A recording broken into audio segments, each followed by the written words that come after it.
Primeiro, boa noite a todos. O pronunciamento vai ser bem breve e o mais objetivo possível.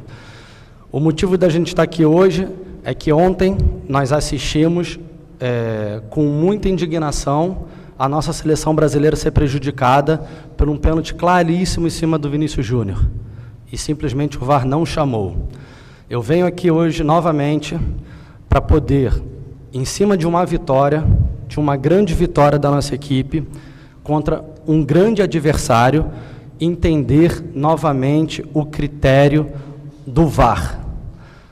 A comissão de arbitragem tem recebido a nossa diretoria, existe um diálogo, mas novamente, no nosso entendimento, o Flamengo foi prejudicado. Se foi pênalti no Alan, que no nosso entendimento não foi, o nosso atleta toca primeiro a bola, num ato contínuo do movimento, ele tem o contato contra o atleta da equipe adversária, o árbitro de campo não marca e simplesmente o VAR chama para poder marcar o pênalti. Eu queria entender qual foi o critério do VAR, nós, enquanto Flamengo, queríamos entender qual foi o critério do VAR na não marcação no pênalti em cima do Eric. Não existe nenhum contato do atleta da equipe adversária na bola, o nosso atleta toma uma rasteira, cai e simplesmente o VAR nem chama. Num jogo de altíssimo nível, num jogo de alta intensidade, num jogo importantíssimo, que mais uma vez a gente fica sem entender qual é o critério. É importante ressaltar que nós estamos vindo aqui depois de uma grande vitória, porque quando falarmos num resultado adverso, vão dizer que foi muleta, vão dizer que é choro de perdedor, mas mais uma vez, volto a frisar, o Flamengo se sente prejudicado e gostaria de entender qual é o critério do VAR. Uma boa noite a todos, muito obrigado. Muito obrigado, Luiz. Professor Tite e Kleber, por favor. Boa noite, Tite. Boa noite, Kleber. Parabéns, Tite, pela vitória gigante aqui hoje. Tite, eu queria que você comentasse sobre alguns pontos do Flamengo nesta temporada. Hoje nós tivemos mais uma vitória gigante de um Flamengo esfacelado, cheio de desfalques por convocações, lesões, alguns jogos até mesmo a arbitragem atrapalhando. E a gente sente que o mental desse grupo é muito forte. Você mesmo disse, em algumas coletivas, que o campo fala, mas o vestiário também deve falar muito. E a gente sente um grupo muito unido. Eu queria que você comentasse sobre esses pontos. Boa noite. Um campeonato muito difícil. Para mim é o campeonato mais difícil do mundo, porque é um equilíbrio muito grande de forças, e por ter um equilíbrio muito grande de forças, por si só ele se torna mais difícil. Estou dizendo que é melhor, que é mais, não estou dizendo que é mais difícil. No futebol não é só a parte técnico-tática. No futebol está inserido uma série de outras relações que são humanas, que elas são de sentimentos. E isso só quem vive o vestiário no dia a dia pode sentir isso. Vocês nunca nos ouviram falar que falta esse ou aquele. Às vezes as perguntas vêm. A gente sabe que falta. Mas o que a gente procura? É trabalhar e valorizar os atletas que estão aqui. Esse é o nosso trabalho. É muito fácil colocar o Eric para dentro do campo, um jogador de seleção. Ele se apresentou já em condições. Até ele foi fazer um treinamento e fez assim, vai ter que tirar o avião das costas, foi lá treinar. Permaneceu, daqui a pouco, o Luiz, numa outra função, ou o Lohan. Vamos estender, uma equipe ela é formada com uma série de aspectos que não são só futebol, não é só técnica e não é só tática. Professor, boa noite. Kleber, boa noite. Parabéns pela vitória. Eu sou Bruno Vilafranca, da Rede Multiflá. Eu vou um pouco em cima disso que disse a pergunta do Rafael. Por conta das convocações, lesões, suspensões, é claro que o senhor tem um grupo para trabalhar, mas a gente sabe que é difícil substituir jogadores do quilate, dos jogadores que estão lá na Copa América, por exemplo. Imagino que seja muito difícil. Mesmo assim, eu percebo dois aspectos que eu considero os mais importantes.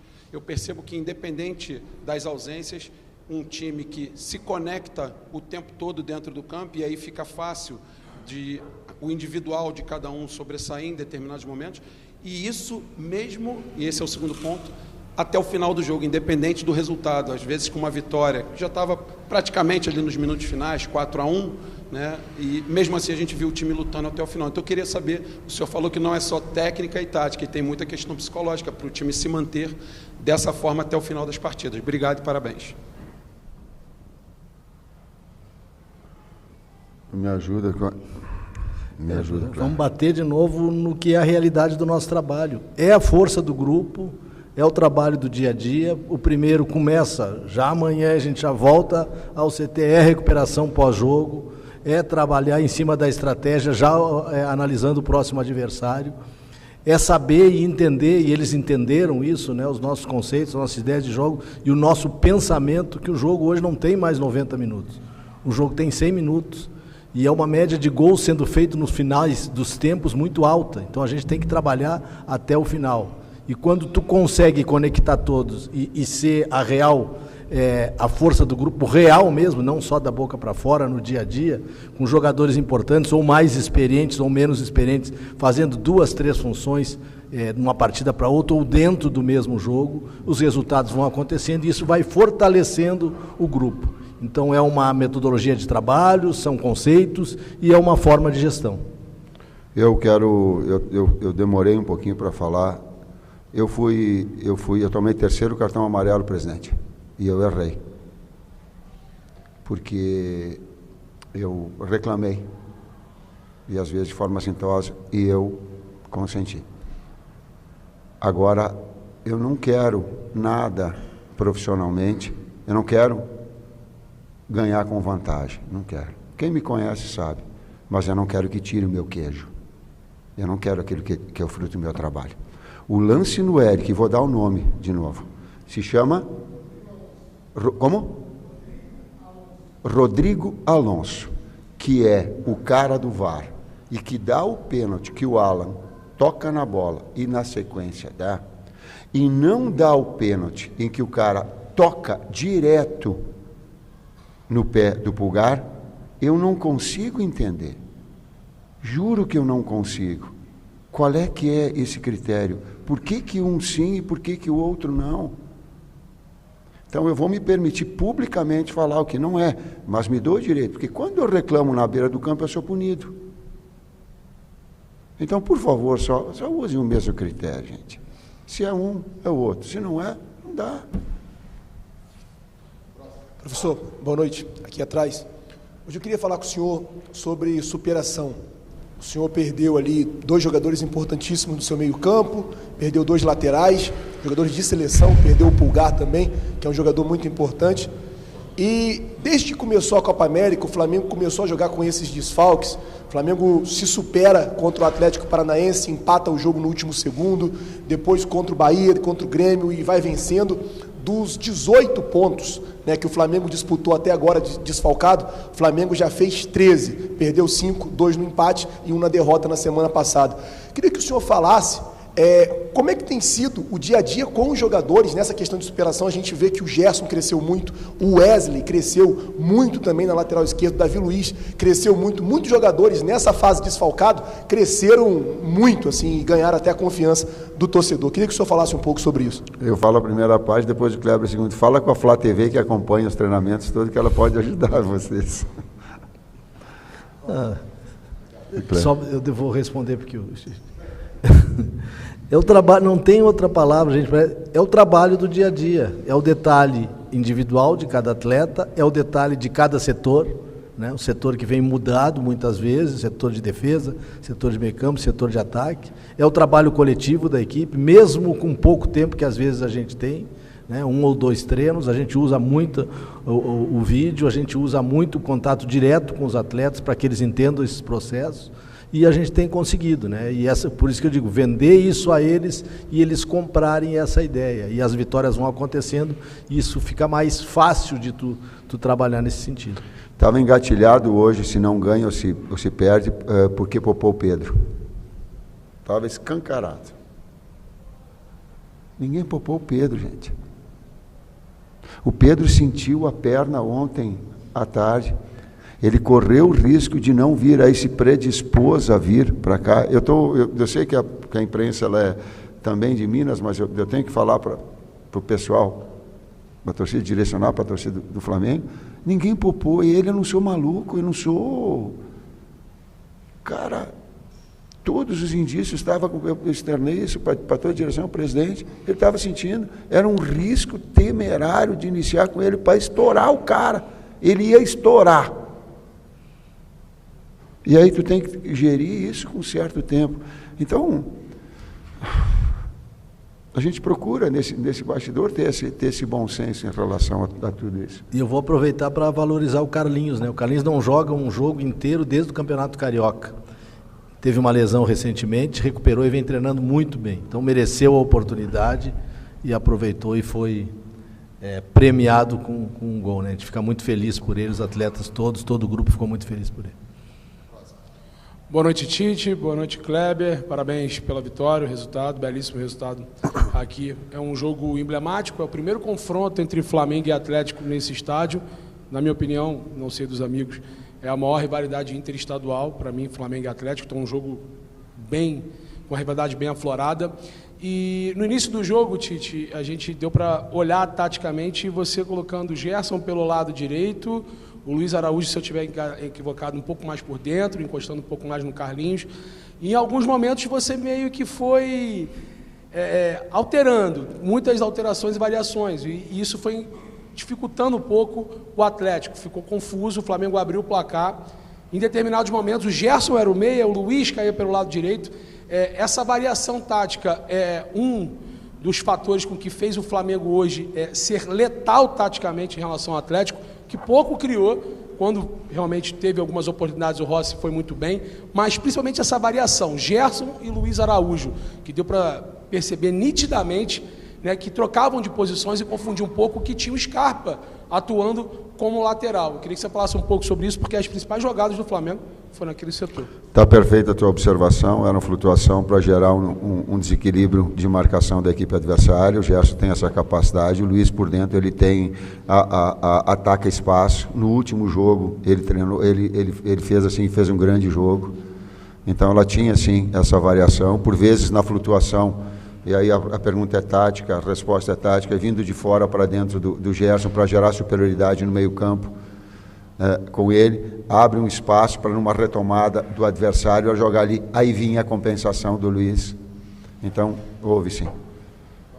Tite, ainda em cima dessa questão do não poupar, você falou desse assunto e eu recordei, quando você estava entrando no ônibus hoje, saindo do hotel, um torcedor, Tite, é para ser campeão, não poupa ninguém não, pelo amor de Deus. Então, para esse torcedor, que eu fico imaginando o que ele está pensando agora, e para a torcida do Flamengo, para você direcionar mais uma vez essa explicação para a torcida, eu queria que você falasse sobre essa situação. Assim, vocês têm todo o controle do pessoal da fisiologia, o campeonato tem 38 rodadas, a gente está terminando o primeiro terço apenas do Campeonato Brasileiro agora, o Flamengo está nessa pegada aí dos desfalques que já foram falados aqui. Queria que você explicasse didaticamente para esse torcedor, mais óbvio, que também é um sentimento real de muitos, né, que quer ver aqueles 11 ideais, mas que é um grupo, na verdade, e aliás um grupo forte que hoje conquistou uma das maiores goleadas sobre o adversário o Atlético Mineiro em campeonatos brasileiros. O atleta não é máquina, e eu tenho que saber disso. Eu estudei para isso, eu acompanho isso, e eu não sou louco, eu não sou maluco. Isso eu não tenho. Posso até ter alguns repentes de maluquice, mas não sou na essência. Alguns jogos vêm tendo uma distância de 66 horas, né? O que é muito difícil de recuperar. A gente tem trabalhado muito, departamento clínico, departamento de fisiologia, departamento físico tem trabalhado muito para isso. A gente tem conseguido reduzir o volume de treinamentos para poder dar condições aos atletas, muitos jogando no sacrifício, fazendo um tempo a mais ainda, né? Às vezes pela necessidade do resultado. De novo, agora a gente tem um jogo sábado, né? O período é muito curto, o jogo ainda diminuiu 1 hora ainda, né? É muito curto para a recuperação, mas a gente tem que trabalhar, essa é a realidade, tem que trabalhar. Nós pedimos para o jogo ser domingo, né? Nós pedimos para o jogo ser segunda. Boa noite, Tite. Boa noite, Kleber. Justamente sobre essa questão do jogo de sábado contra o Cuiabá, ele foi passado, né, das 9 para 8 horas. Eu queria entender se essa horinha de diferença para menos, o que muda na preparação do time? Muda muito. É isso que é reduzido, né? Nesse sentido, hoje até entra em equidade, porque o Cuiabá, se bem que o Cuiabá jogou um pouquinho mais cedo, é uma equidade, mas a gente passou em momentos que não tinha. O adversário tinha 72 horas para recuperar e a gente 66.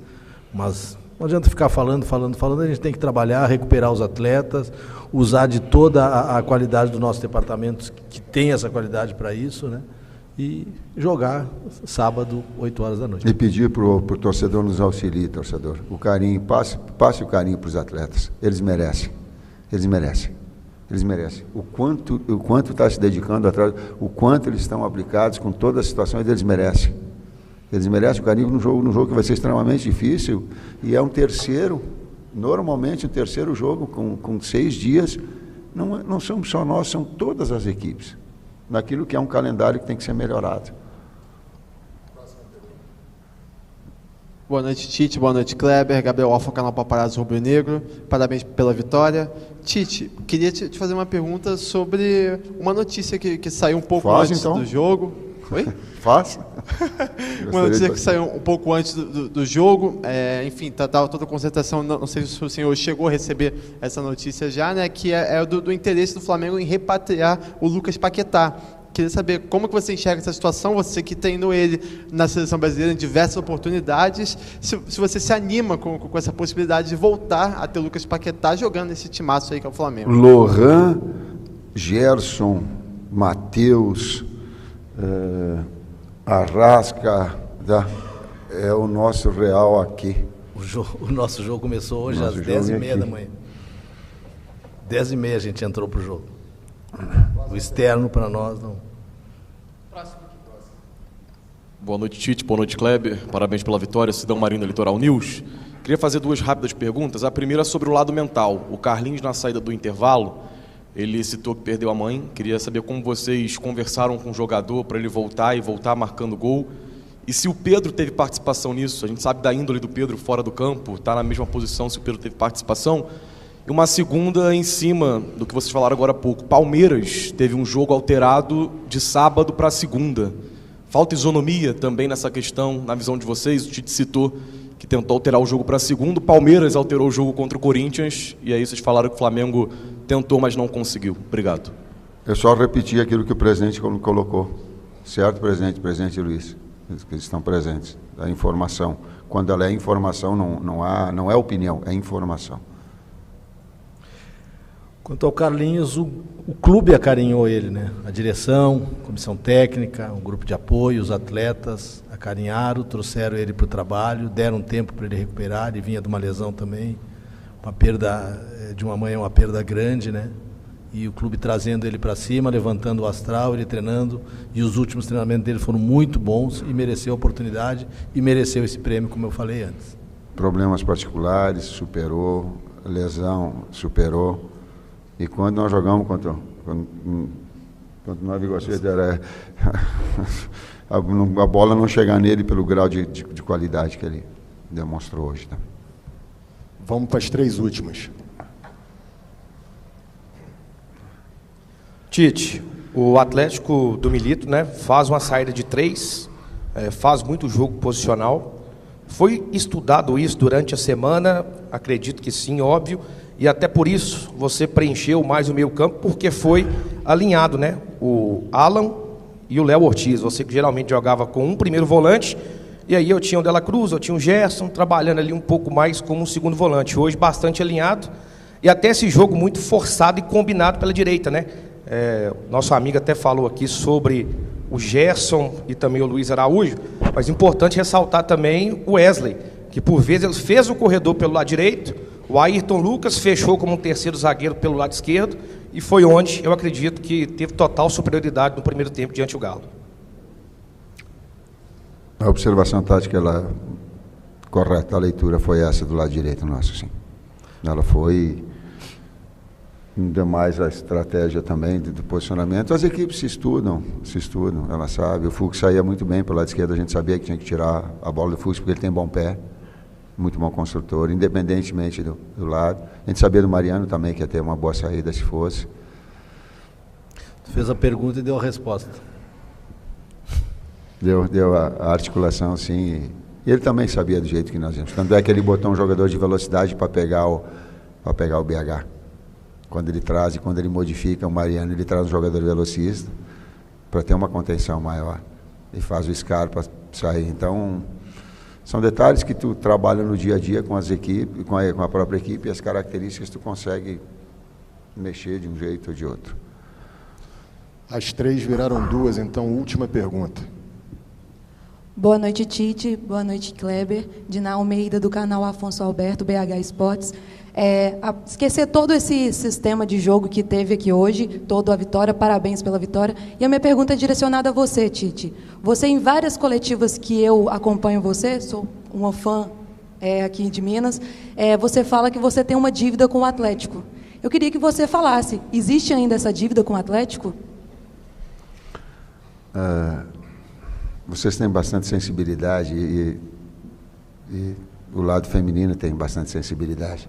Eu tenho uma dívida eterna e vou carregar comigo por resto da vida.